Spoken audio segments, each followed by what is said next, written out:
राहुल गांधी ने आज संसद में क्या कहा कि भारत माता मणिपुर में है और कहीं भी नहीं है, और जो भारतीय जनता पार्टी है वो देशद्रोही है क्योंकि आपने भारत माता का अपमान कर दिया। अच्छा, अब ये उन्होंने क्यों कहा? मणिपुर के अलावा राहुल गांधी ने कहीं का जिक्र नहीं किया। इससे ज्यादा विभत्स घटनाएं घुसपैठियों द्वारा इस मणिपुर में भी 1978 से जो घुसपैठी हैं, जिनका धर्मांतरण किया गया, कांग्रेस द्वारा करवाया गया, हमेशा उन्होंने वायलेंस की, उनका अपर हैंड रहता था। वही वहां के जो ओरिजिनल लोग थे उनकी मारा काटी बलात्कार सब करते थे। कभी कांग्रेस या राहुल गांधी ने एक शब्द नहीं बोला। बंगाल में इससे ज्यादा विभत्स घटना हुई, एक स्त्री का बलात्कार हुआ, कैसे उसका मर्डर हुआ, सब उसका वीडियो मौजूद है। वहां ममता को किसी ने कुछ नहीं कहा। वहां पर पिछले 2-3 साल से इतनी हिंसा हो रही है कि वहां से भाग करके लोग आसाम में बस रहे हैं, लेकिन किसी ने कुछ नहीं कहा। क्यों नहीं कहा? क्योंकि वहां घुसपैठियों को फायदा हो रहा था। घुसपैठी भगा रहे थे वहां के ओरिजिनल लोगों को, इसलिए नहीं कहा। अभी तक मणिपुर में नहीं कहा था, कश्मीर में नहीं कहा। एथनिक क्लींसिंग हो गई।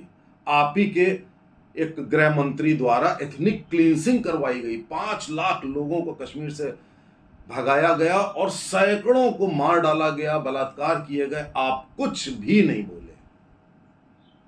ये छोड़िए, अभी मेवात में क्या हुआ? वो भी एक एथनिक क्लींसिंग ही हो रही थी क्योंकि वहां मेजॉरिटी में मुस्लिम्स हैं। आप कुछ नहीं बोले। इसके अलावा 1984 में हजारों सिखों का कत्ले-आम बलात्कार हुआ, जिंदा जला दिए गए। आप कुछ नहीं बोले। किसी के विरुद्ध कोई शिकायत नहीं हुई, कोई केस नहीं हुआ। तब आपकी सोई हुई ना आत्मा जागी थी, ना आपकी एक सिंगल हैंडेडली जो ये आप भारत माता बोल रहे हो मणिपुर को, आपकी नहीं जागी थी। और ये तब है जब भारत में एक एक देशभक्त ने मणिपुर के उस वीडियो की आलोचना ही नहीं करी, बल्कि कहा कि आरोपियों को फांसी दो। आप क्या चाहते हो? देश को जलाना चाहते हो क्या? कोई घटना हुई है? सब यही कह रहे हैं, प्रधानमंत्री से लेकर एक एक शख्स ये कह रहा है। जबकि इस बार पहली बार मणिपुर में जो घुसपैठी थे और जो ओरिजिनल थे उनमें थोड़ी सी कांटे की लड़ाई हुई, इसलिए ये सब बोला जा रहा है। अभी घुसपैठियों ने वहां के ओरिजिनल लोगों का कत्ले आम हजारों में बलात्कार किए होते, ये शख्स और कांग्रेस कुछ ना बोलती, जैसे कि और सब में नहीं बोलती।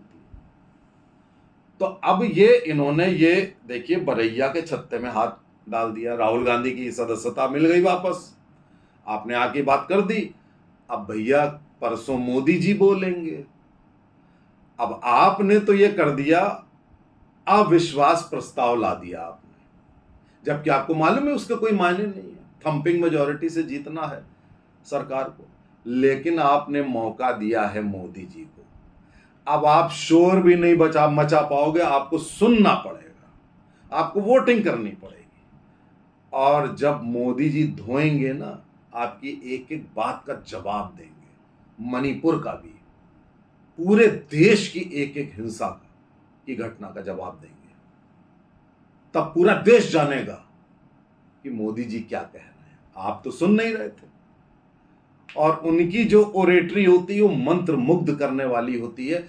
आप राजनीति क्या करोगे? आपको आती नहीं है राजनीति करना। आपको अविश्वास प्रस्ताव लाने के चक्कर में आपने मोदी जी को एक सुनहरा मौका दे दिया। अब पूरा देश सुनेगा, परसों आप भी सुनेंगे। तब आपको पता लगेगा कि भारत माता क्या होती है, मातृभूमि क्या होती है, और घुसपैठियों की तरफदारी करने वाले क्या होते हैं, कौन देशद्रोही होते हैं, यह आपको पता लगेगा। आप भी जान जाइए इन लोगों का गेम प्लान कि ये घुसपैठियों को इस देश में घुसा करके भारत को क्या बनाना चाहते हैं और क्या बना रहे थे, अब ये एक्सपोज हो गए हैं। चैनल को सब्सक्राइब करिए। जय हिंद, जय भारत।